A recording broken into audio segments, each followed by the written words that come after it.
good movie. Like, oh.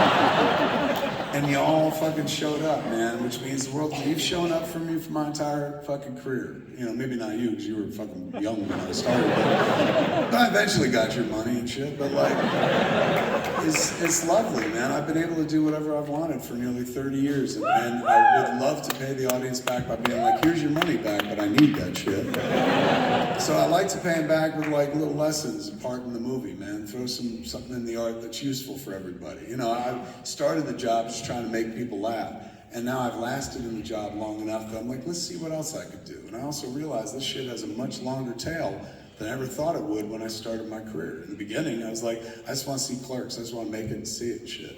And ever since then, the movie has, you know, entered the culture. And fucking, I used to hear cool compliments, fun compliments, like, oh my God, that fucking movie, man, that's awesome. It looks like shit, but funny as hell. I'd be like, thank you very much, I think. Now the compliment I get on the movie is like, I love Clerks. That was the movie that I was watching with my mom when she was dying of cancer. It's the only thing that made her laugh. So now when I watch it, I think about the best moments at the end of my mother's life. Thank you for that. And I'm like, Jesus Christ, man, I just wanted to make a joke about 37 dicks. I didn't. So you realize over a career that like the shit you do has impact beyond what you intend, and that these movies become something else for the audience. You know, for me, they're self-expression, little snapshots of my life at the time and the things I dreamed about and thought about.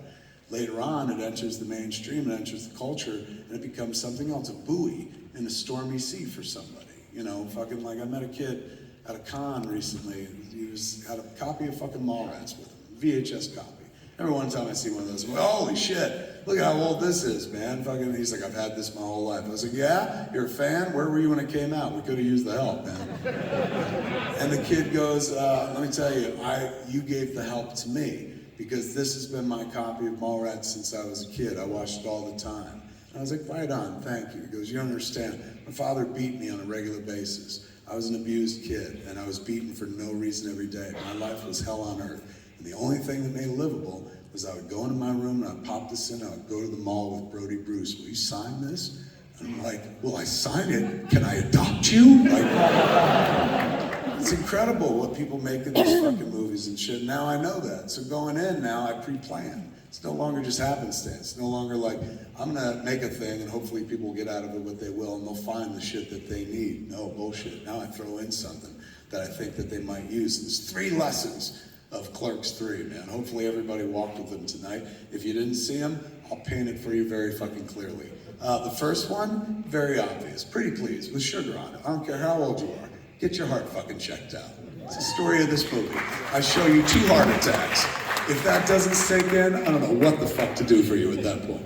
Number 2, second most important lesson that I like to impart with Clerks 3, and it's in the 3rd act. Never let the sun go down on an argument, man. I don't give a shit how righteous you are or how fucking justified you feel you may be. If you're somebody who watches these movies, you tend to be on the older side, like me and stuff. And the older we get, the less time we have to fuck around. There was time when we were kids, be like, I ain't talking to that motherfucker, man. Not until they fucking do it, then they can talk to me. And eventually you might get around to patching shit up. It don't happen like that the older you get. You get to a place where like, I ain't talking to that motherfucker. And then you never talk to that motherfucker again. Tragedy of Clerks 3 to me is that Dante Randall's entire existence is defined by the art of conversation. Both as you know them, you know, it's not like you know them from that scene where they fucking took down the Death Star. You know them from that scene where they talked about the Death Star contractors and shit like that.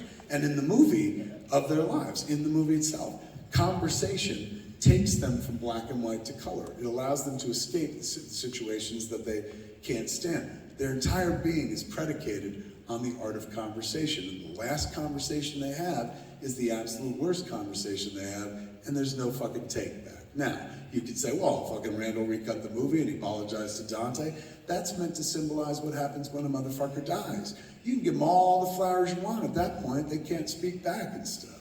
So this is just a very, very polite reminder, man. Don't let the sun go down on an argument. It's not fucking worth it, man. Bite the bullet, mend things. We don't have enough time. And then the 3rd most important lesson, I know everybody in this room has some shit that they want to do, and some shit they've wanted to do their whole fucking lives. I know this because I'm one of the people in this room and I have shit that I want to do and I've wanted to accomplish since I was a kid. Now, I've done a lot of cool shit. A lot of weird shit I never planned for when I was young. Shit just happened along the way. I got a tale of accomplishments. And yet, there's a pile of shit that I've been dreaming about getting to my whole life. And I'm like, I'm gonna get to it. As soon as I'm done with this, I'm gonna get to it, man. But sometimes life gets in the way. And life is sweet, man. Like sometimes you meet somebody and fall in love. Sometimes you have a kid. Sometimes a cool job happens and shit. Sometimes shit you never saw coming enters your life and redefines it for a long period of time. You hold on to those dreams anyway, though, because you're like, I'm gonna do that thing.